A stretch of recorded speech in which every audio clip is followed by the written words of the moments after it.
Vamos con noticias y el resumen de este jueves 17 de abril, jueves santo, señores. El gobierno dominicano se mantiene a la expectativa de sostener reuniones con Estados Unidos en aras de negociar el arancel del 10% a la exportación de productos dominicanos hacia ese país, una medida que podría afectar la competitividad de las mercancías locales que van hacia ese mercado. En este sentido, el ministro de Industria y Comercio, Víctor Bisonó, dijo que desde el 7 de abril las autoridades esperan una pronta respuesta a dos cartas remitidas al secretario de Comercio, Howard Lutnick, y otra enviada al presidente Donald Trump. Al enviado del presidente Donald Trump en América Latina, Mauricio Claver Carone, en la que se solicitaron encuentros para tratar esta disposición, recordó Comercio y MIPYMES. El congresista Adriano Espaillat podría ser suspendido por 10 años de ocupar posiciones dirigenciales dentro del Partido Demócrata o ser expulsado de la organización, además de recibir una reprimenda pública. Según ha trascendido a lo interno del colectivo político opositor, también podría crear nuevos distritos para diluir las influencias políticas del dirigente de origen dominicano dentro del Estado. Espaillat dice que la dirección demócrata de Nueva York quiere limitar el poder de los dominicanos. El Poder Ejecutivo sometió vía su consultor jurídico Antoliano Peralta que el proyecto de ley que unificaría los ministerios de Economía, Planificación y Desarrollo y Hacienda. La iniciativa, que busca eliminar duplicidades en las instituciones públicas para racionalizar gastos, ser más eficientes, fue entregada por el funcionario del presidente del Senado, Ricardo de los Santos. Según análisis del Centro Regional de Estrategias Económicas Regionales, basado en datos de la Ley de Presupuesto General del Estado del 2025, el 28.8% de los ingresos tributarios se utilizan para pagar intereses de la deuda pública. El estudio señala que por cada 100 pesos que el Estado recauda en impuestos, casi 29 se destinarán únicamente al pago de intereses sin reducir el capital de la deuda. El empresario Antonio Espaillat anunció haberse puesto a disposición del Ministerio Público para colaborar con las investigaciones por el colapso del techo en la discoteca Jet Set que provocó la muerte a 231 personas. Según se informó, Espaillat comunicó su decisión a la fiscal del Distrito Nacional, Rosalba Ramos, a través de una carta firmada por él y su asesor jurídico, Jorge Luis Polanco. El director de la Defensa Civil, Juan Salas, informó la clausura de 266 balnearios y playas por representar un alto riesgo para la vida humana durante la Semana Santa 2025. La decisión fue tomada después de las evaluaciones de campo y los informes presentados por los comités de prevención, mitigación y respuesta. El abogado laboralista Juan Rosario Grateró calificó como inconstitucional el aumento salarial del 30% anunciado por el gobierno a los trabajadores domésticos. Esta disposición eleva el salario mínimo mensual de 10,000 a 13,000 a partir del 1 de mayo del 2025. La Policía Nacional informó el apresamiento del nombrado Rafael Rosario Mota Foster, alias Foster, quien se hizo pasar por un supuesto héroe en la tragedia de la discoteca Jet Set. Según su propio testimonio, el detenido ofrecía entrevistas pagadas en las que afirmaba haber rescatado a 12 personas de entre los escombros, incluyendo a una reconocida presentadora de noticias. Pero una pregunta, tú y yo que tenemos experiencia, ¿quién carajo paga a nadie para que le dé declaraciones? ¿Tú has visto algún reportero que le da dinero a una gente? Al contrario, es al revés. Los reporteros y los medios reciben ofertas para que le publiquen sus cosas, pero un tipo que diga, yo te voy a dar una declaración y si tú me pagas, Carlos, revisa eso bien. ¿Quién se atrevió a pagarle a ese tipo para que le diga cosas? Mire, ¿quiere que le diga una cosa, doctor? Sí, dime. Aparecen, no mucho, se cuentan con 3 deditos, pero hay gente que... A nivel de que les resulte negocio a ese tipo. No es tanto por es como un asunto de beneficio mutuo, porque Hay gente que por tener una exclusiva, por decir, ok, te lo voy a dar, pero yo quiero que tú nada más hables conmigo, porque hay una lucha por el rating, por los likes y por los views. Y hay gente que por ese asunto le dicen, ven, habla conmigo, ven, que yo te voy a dar. No, usted tiene un amigo que hace eso. Podría ser con la red, con alguien de redes, ¿verdad? Eso podría Porque, ser. óyeme bien, pensar que los principales noticieros le pagan a alguien, al contrario, tú tienes que quitártelo de arriba. Sí, pero lo que pasa es que ese individuo también tenía una cuenta de GoFundMe, que es una iniciativa colectiva, mediante internet se recaudan fondos para una causa y dicen que llegó a juntar $1,500 con el cuento. ¿Y eso está penalizado? No, no está penalizado, pero es un asunto que atenta contra la buena fe de la gente, porque una gente se presenta como víctima. Hay gente en Estados Unidos que ha caído preso. Espera, no te vayas muy lejos, se me meta por ahí y terminamos en no, pues yo sé, tú tienes una visión global demasiado. Una pregunta. Cosmovisión. Aquí, en este país, una persona que quiera dar una primicia o que tenga algo especial puede lograr un monto considerable, porque estamos hablando también, no que te den 10 pesos. ¿Tú crees que puede conseguirlo? Dinero.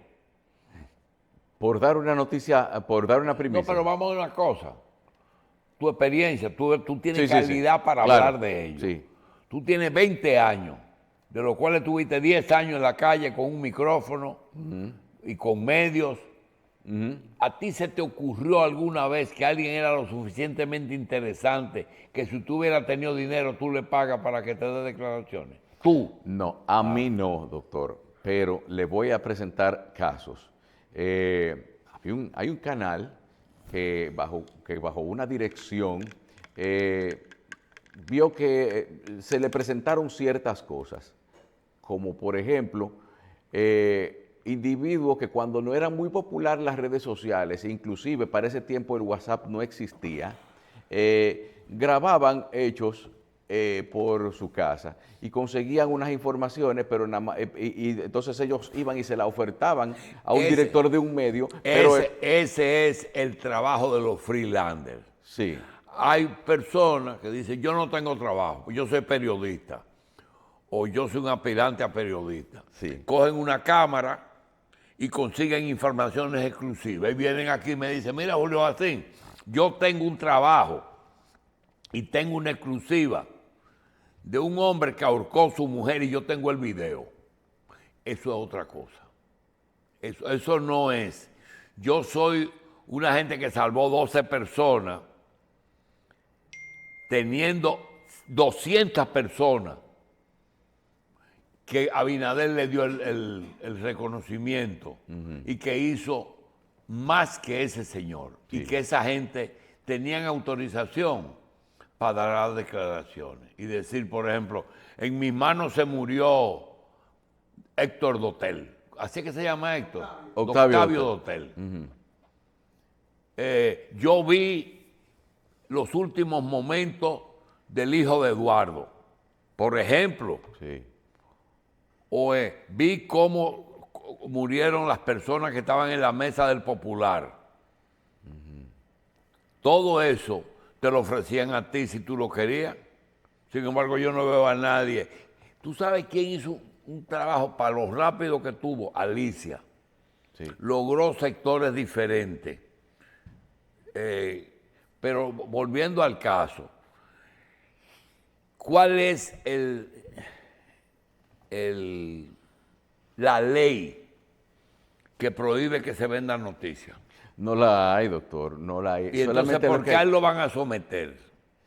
No, no entiendo la razón por la cual deberían someterlo, de verdad. Simplemente es una persona que eso no está regido por ley, más que por lo que es la ética. La ética. Sí, pero está bien.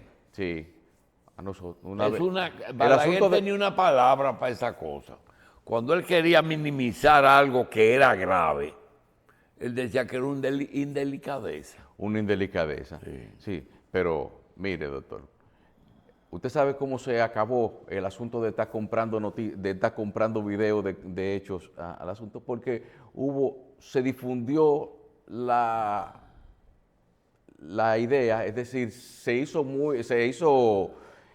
popular el asunto de creer que en ese canal estaban comprando videos de cosas que pasaban, hasta que llegó un día que unos individuos escenificaron un supuesto muerto para ir a vender el video, porque querían unos cuartos para ir a beber ron. Esa es la otra cara de la moneda. Por ejemplo, Se escenifican las cosas. Las redes tienen cosas positivas, sí, porque ya tú tienes dos ventajas de las redes. Primero, el inmediatismo. Tú tienes que en el pasado, una noticia que ocurrió ayer, te la servían hoy. Ahora, en el mismo momento, el tipo sube la información. Sí. Ahora, eso es lo bueno. ¿Qué tiene? Que todo el mundo es periodista. Si ser periodista es servir información, pero eso no es ser periodista. No. Tú sabes lo que es ser periodista. Y tercero, el tema de manipular la información. Ahí es que está el problema. Porque un periodista, si es profesional, no manipula una información. Ahora, si alguien se está buscando unos cuartos, se inventa una noticia, se inventa 100% Se lo una inventan, noticia, claro. que son los fake news, Sí. ¿verdad? Porque los fake news no es un deporte, Sí. alguien tiene beneficio. Sí. Pero Que también, por cierto, hemos tenido una discusión fuera de los medios sobre el video de Antonio Espaillat, cuando él, a través de un fake news, que me dicen que no es verdadero de él, pero sí he leído por otra voz, de la declaración en torno al accidente. Yo creo que es una confesión, pero creo que es lo mejor que pudo ocurrir. Oye, el que le hizo eso no le hizo un daño, le dio un consejo. Oye, el que le hizo eso no le hizo un daño. o Y sea, tanto fue así que ya hay dos cosas que ya se han hecho de eso. sí, se adelantó a divulgar un video que sin ser verdad trazaba lo que debería ser la ruta correcta. Exacto. Eso fue lo que pasó ahí. Pero así son las cosas. Doctor, aún estemos lo más digitalizado, lo más popularizada que esté la comunicación y lo más accesible. Ese video, todo lo que hizo, eso es lo que tú tenías que hacer. Tú no tenías otra opción. Oye, tú no tenías otra opción. Y de cierta manera lo comprometió. Inclusive dijo dos mentiras.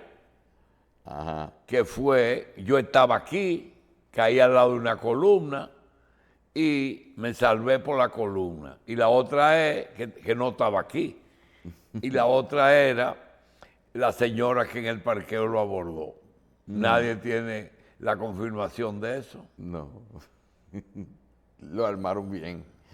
Bueno, señores, el Instituto Nacional de Ciencias Forenses y el Instituto Nacional de Patología Forense publicaron los nombres de 230 de las personas muertas en el desplome del techo de la discoteca Jet Set el 8 de abril, cuando se ha informado oficialmente que fueron 231 fallecidos. Afirmaron que hacían la publicación con todo respeto y siguiendo los protocolos establecidos, al tiempo que agradecieron la comprensión de la sociedad y la entrega al trabajo de los equipos de médicos, patólogos, forenses y de todo el personal técnico que trabajó para dar respuesta a esta emergencia. Ya son 19 los extranjeros que se contabilizan entre ese número de víctimas. Se habla de 10 venezolanos, 3 dominico-estadounidenses, 2 ciudadanos franceses, también una persona originaria de Italia, una de Colombia, una de Costa Rica y una de Haití. La Dirección General de Migración dice que deportó a 14.874 ciudadanos de Haití en condición migratoria irregular en los primeros 12 días de este mes. Indicó que esta cifra obedece al aumento de las operaciones de las brigadas de interdicción, luego de la incorporación de los primeros 160 agentes de acción rápida formados por la Dirección General de Migración.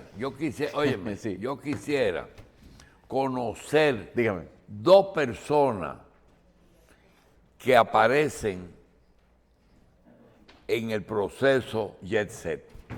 ¿A quiénes son? Hay una persona que Ariel entrevista, una señora que es vecina, esta tiene 100% de credibilidad. La forma que esa señora se expresa, a mí me gustaría conocer a esa persona. Sí. Y segundo, el autor del fake news si es fake news, es un genio. Es un genio. Ese tipo tiene una idea integral, no de los hechos, no, sino de lo que debe hacer el señalado. Esas son dos gentes que yo algún día tengo que conocer. Y no lo estoy haciendo por broma, Sí. porque al tú reírte pueden pensar que... No, yo me estoy riendo no de lo que usted dice, sino como de cierta propiedad profética que el individuo tuvo, o orientadora. Porque es que a veces el que divulga una orientación con fines maliciosos, lo que quiere es otra cosa. Pero ese señor, quien sea que lo haya hecho, obtuvo un efecto favorable. Yo porque no he visto ni he podido hablar con Antonio para allá, pero a mí me gustaría que él nos autorizara, con autorización de él, de que nosotros podamos hacer un análisis de lo que ese fake news contiene.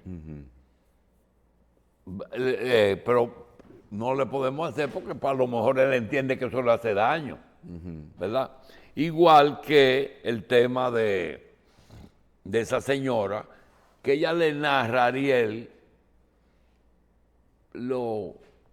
como vecina del sitio, pero la forma en que esa señora se expresa, esa sí se va a poder, esa no va a tener ningún problema. Sí, no, porque era una persona que veía todo lo que pasaba todo el tiempo y de cómo le afectaba a esa comunidad precisamente. Bueno, señores, vamos a hacer una pausa, volvemos. Tenemos ya a Andrés Terrero, pero quisiéramos hoy Jueves Santo darle lectura a la efeméride de hoy. Estamos en plena Semana Santa del 2025. Estamos a nivel de 17 de abril del 2025. La luna está llena y la Iglesia Católica conmemora a Aniceto, Isidoro, Roberto, Acacio, Esteban, Pablo, María Encarnación, San Inocencio y Santa Dogoberta. Cuando uno lee las efemérides, el santo oral, trata de recordar qué personas uno conoció con ese nombre. Y cuando vemos la palabra Acacio, recordamos que en una oportunidad Rafael Leonidas Trujillo, no sé a quién escuchó, pero me parece que eso fue posterior al año 55, cuando él fue a España, y fue anterior al 58, que él decidió poner la educación superior en manos de los padres dominicos. Y en la iglesia resulta que las órdenes religiosas no es que son especialistas, sino que trabajan con sectores y se caracterizan por ciertas condiciones. Por ejemplo, los capuchinos, los que visten de marrón, se caracterizan por trabajar con personas humildes, porque ellos mismos surgen de familias humildes. No es que todos lo son, hay inclusive hijos de personas conocidas en la historia. También se caracterizan por algunos, se dedican a la investigación y a las letras en todas partes. Pero lo general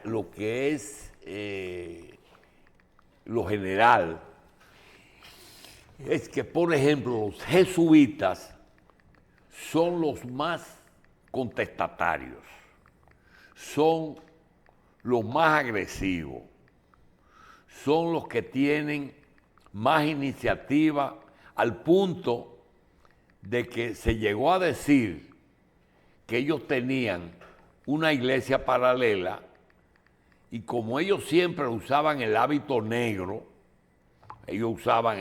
después fue que adoptaron la sotana blanca, siempre usaban su hábito negro, le pusieron al superior de ellos el Papa Negro. Pero no, ellos nunca se dividieron, pero tenían discusiones con la iglesia.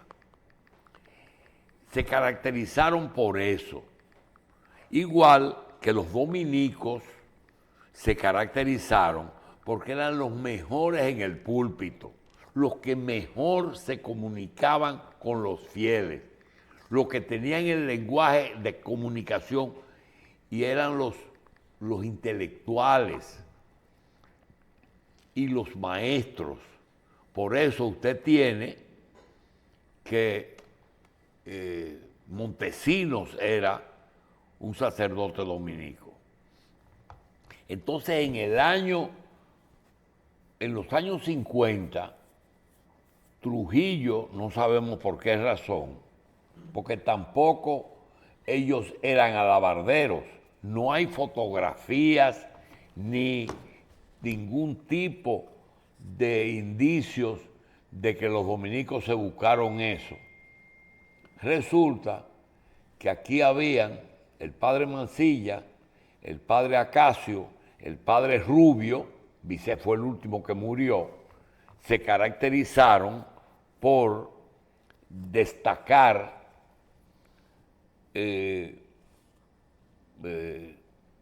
razones y prendas de la iglesia sin tener que adular. Eso llevó a que el padre Acacio, que era el superior de los dominicos en ese momento aquí, en el exconvento de los dominicos, ahí en la iglesia, pues fue designado director de la Normal presidente Trujillo.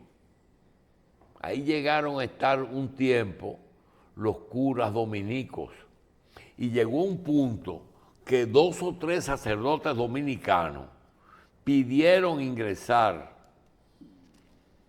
a esa orden. Recuerdo que Monseñor Pepén murió como sacerdote dominico. Él pidió su ingreso a la orden y lo aceptaron. De manera que hago el cuento porque el padre Acacio se caracterizaba por eso.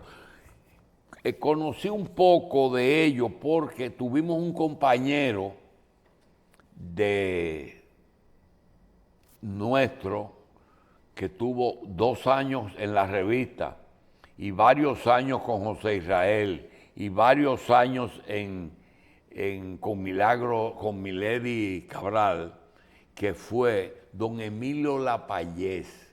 Don Emilio Lapallés fue un sacerdote dominico que estuvo en el convento durante la Revolución del 65.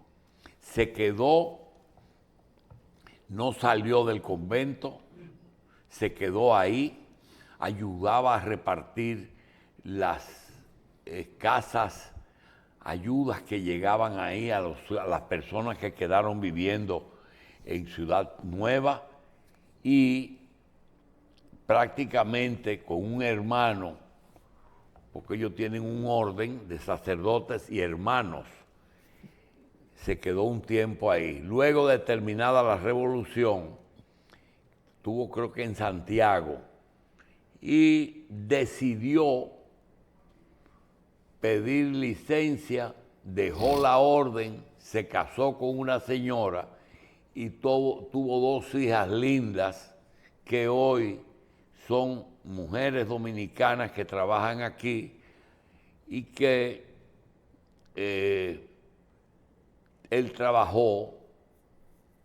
estuvo trabajando con Agripino un tiempo en la universidad y trabajó con nosotros durante un tiempo.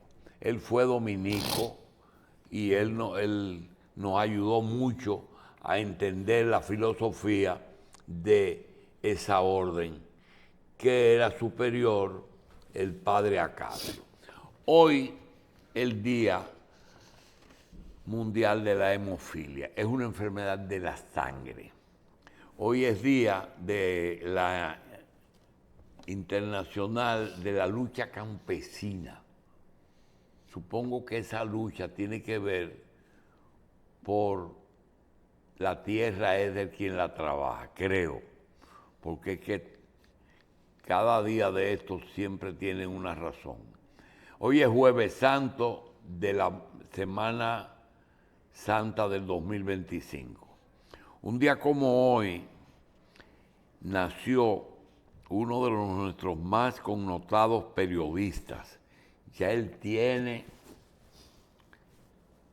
muchos años, ya él 78, 22, 20, oye, ya José Buenaventura Báez Guerrero pasa los 45 años de ejercicio periodístico. Él era reportero en el gobierno de Antonio Guzmán y cubría Palacio. Si tú coges el 79, 78, al 2000 son 22, más 25, 47 años. Y tú ves a José Báez físicamente y piensas que él es hijo de José Báez Guerrero.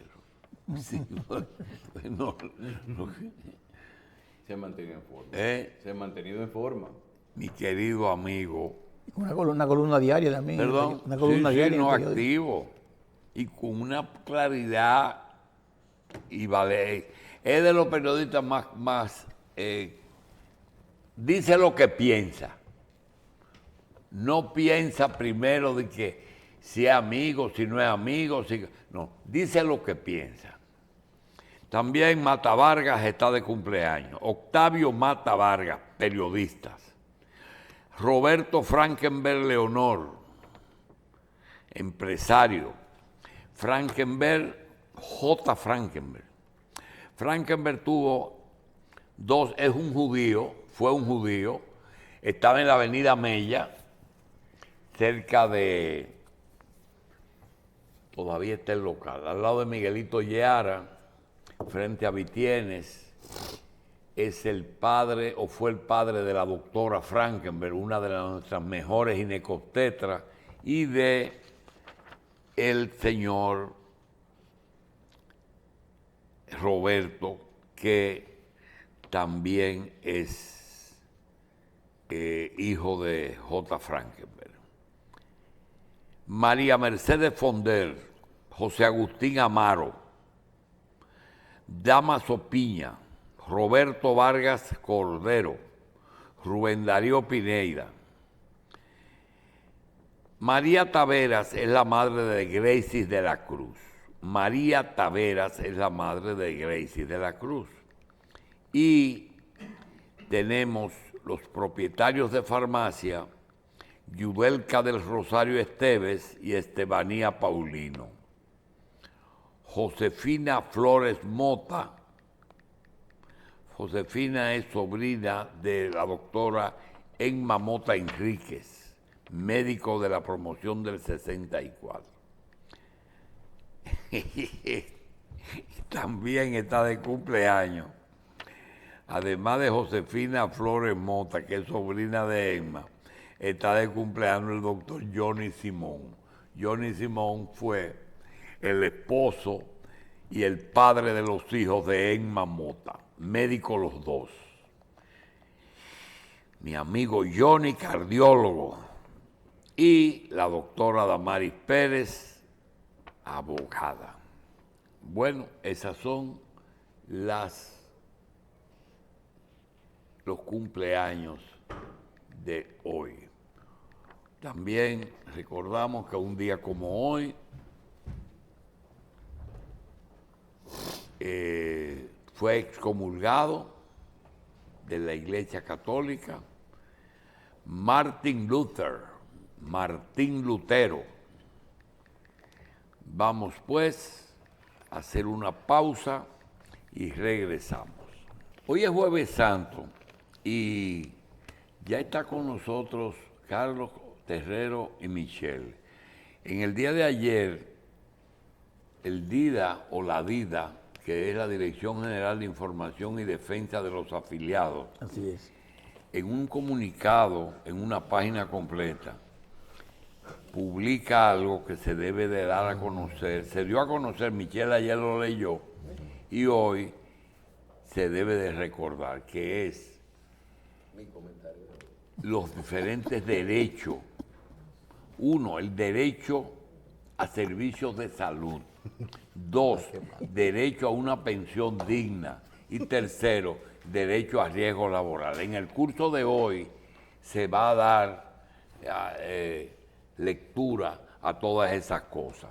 Queremos también decir que es imposible evadir el tema del jet set, porque eso golpeó cualquier tipo de rutina.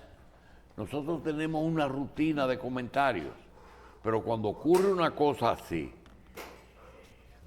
a veces, mire, nosotros digo yo, a veces, 3 comentaristas que me envían un comentario, ¿qué tú crees de eso? Antes de ponerlo en las redes. ¿Por qué? Porque entienden que ellos tienen que hablar de ello y no saben no es que si su posición es correcta, pero si no lo hacen, están fuera de lo que debe de estar. Y si lo hacen, tienen que tomar posiciones. Y yo digo, no, limítense a dar resultados. Hoy, por ejemplo, apareció un informe, una investigación preliminar del Un ingeniero. del evento. No está concluida, no tiene la conclusión. Apellido Peter. ¿Perdón? Apellido Peter, de nombre No, Peter. hicieron un creíble, porque hay cosas que tú no puedes negar. Por ejemplo, que un techo se cayó completo sobre una cantidad de personas. Eso ocurrió. El que tú te pongas a averiguar después quién tú lo culpas, ya ese es otro seguro. Pero mientras tanto, ahí debajo murieron muchísima gente, que no es normal. Ahora, no es normal, pero es entendible que si un avión 727, 747, con 200 pasajeros a bordo, se caiga, lo normal es que no haya sobrevivientes. Esto es lo que normalmente ocurre, por la forma en que se maneja la aeronáutica. Ahora, la caja negra, el piloto, la investigación, el mantenimiento, el mal tiempo, o lo que dijo una vez un piloto, que siempre hay una combinación de algunos factores. Nosotros preferimos no tratar de borrar lo que ocurrió, porque eso ocurrió y todo el mundo lo que... Si yo digo, por ejemplo, la vida de 261 personas es más importante que la vida de una persona, yo no estoy diciendo una mentira. Pero no cae bien. No es que no cae bien, es que no es verdad. ¿Verdad? Es que no es verdad. Porque son 261 personas. Igual que 261 personas son igualitos los 261. El mozo. Hay una mesa muy interesante que es la mesa del Popular, donde estaba 2 hijos del fundador del banco. El tercer hijo, él tenía 4, habían 2. Pero también estaba el esposo de la hija, que nada más y nada menos era hijo del ministro de Obras Públicas. Pero el hijo de él que murió, ¿ustedes saben qué era? Viceministro de Viviendas de la institución que hoy le toca supervisión de esos tipos de establecimientos. El hijo de Eduardo era viceministro del ministerio que trabaja Bonilla. Sí, de Pedro Bonilla. Pedro Bonilla. Vivienda y edificación. Pero yo Carlos te quiero Bonilla. decir una cosa. Carlos Bonilla. Ayer aparece... Sí, pero se murió ahí adentro también. El de infraestructura. El de infraestructura. De ayuntamiento. Es una cosa insólita. Pero pasó. Sí.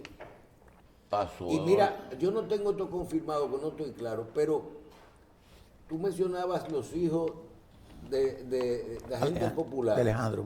De Alejandro Grullón. Creo que la esposa de Eduardo Grullón también murió. Sí, claro que sí. Sí. O sea, fueron 4. Sí, La hija y el hijo, cada uno con sus esposas. sí, sí. Los hermanos Grullón, la hembra y el varón, estaban con sus parejas. Sí. Eduardo con su esposa y Alexa con su esposo. Eso no tiene duda. Si Manuel Alejandro hubiera estado hacia ahí, se hubiera ido el Popular entero. Pero yo quiero decir algo. Ese evento no se puede quitar de la mente ni de sus familiares ni del país, porque eso no ocurre todos los días, ni en todas partes. Entonces, la prensa de hoy trae una serie de informaciones que yo quisiera hacerle un recordatorio a las autoridades, yo no digo al presidente, a las autoridades dominicanas, sobre una agenda que hoy la prensa les trae. No somos nosotros los que hemos hecho la agenda. Ya dijimos que Seguridad Social anunciaba las medidas en estos días. Segundo, hay una entrega de un proyecto de ley ya oficialmente de fusión de Mindeco. Y tercero, hay también el inicio de la reparación, no solamente del puente de la 17, sino que eso ha traído algo positivo, y es que se ha comenzado, tanto en el sector público como en el sector privado, a revisar instalaciones y edificaciones. Pero hay algo que nosotros no quisiéramos, que aparezca un genio, porque en los gobiernos siempre aparece un genio, y que le diga, por ejemplo, a los gobernantes o a los funcionarios, mira qué bueno, porque este evento va a mediáticamente posponer o sacar de los medios problemas que ellos deben de cumplir. Es decir, que nosotros vamos a entrar en la rutina de un país que tiene mucho más de 261 muertos. Y recordar también que se caen aviones con 200 y 300 personas, que en el 45 un presidente ordenó a 2 aviones de las Fuerzas Aéreas de los Estados Unidos a soltar 2 bombas atómicas en 2 comunidades que no estaban en guerra y mataron justamente 261.000. Multiplícalo por 1.000 japoneses. De eso nosotros vamos a hablar porque es imposible callarlo. Hoy, el presidente de la República Dominicana, don Luis Abinader, después de haber cumplido 1.461 días en el desempeño de su función como presidente de la República y haberse graduado ya como presidente, y ya tiene 239 días de un nuevo periodo y le restan 1.218 días que nosotros esperamos que sea el tiempo que él requiera para lograr un summa cum laude.